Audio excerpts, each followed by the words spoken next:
So I don't know if you've noticed, but my background is, I've learned under Tom Float. The teachers I've had were all influenced or taught by Tom Float. And then, I met Wei, and he's taught by you, right? So like I feel like, there's kind of like there's a, and I don't think it's wrong to think this, that there's a West Coast style and there's an East Coast style.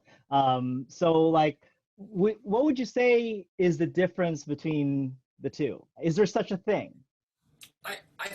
I think for me the most important thing that's really helped me develop over the years has been the desire to put or bring outside influences, especially in my long tenure at Cavaliers. So let me give you an example. I Hmm. remember late 70s, I hired Brad Halls from Michigan State and Life Marweed from Michigan State because they marched Phantom Regiment with Marty Hurley, who's an incredible teacher, and just they had hands for days.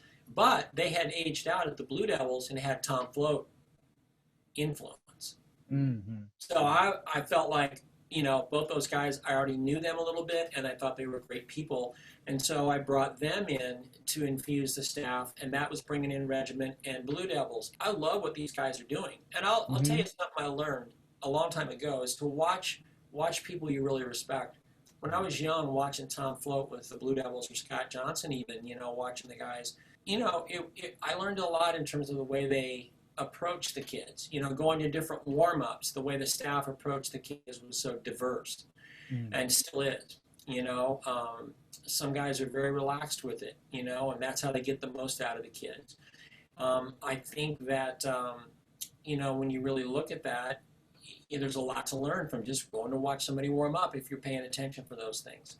Yeah. One thing I learned from Tom, since you're a Tom Float guy, was years ago. He and I used to do, I still do, because Tom's not with Yamaha anymore. He's with Tama now. But, as a Yamaha guy, we've had decades of these Hounds of Summers. Started with Yamaha and Fred Sanford and just some great people.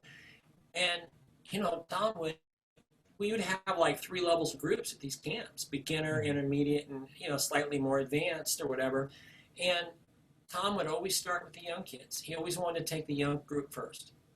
And I was Right. like, man, yes, that is so awesome. Because if you're those young kids, you already know you're one of the young kids in the group. You already Yeah. know you're in that group, right? Yeah. Yeah. And then to have the main clinician go with you in sectional first with your drum line was like, so I started doing that too.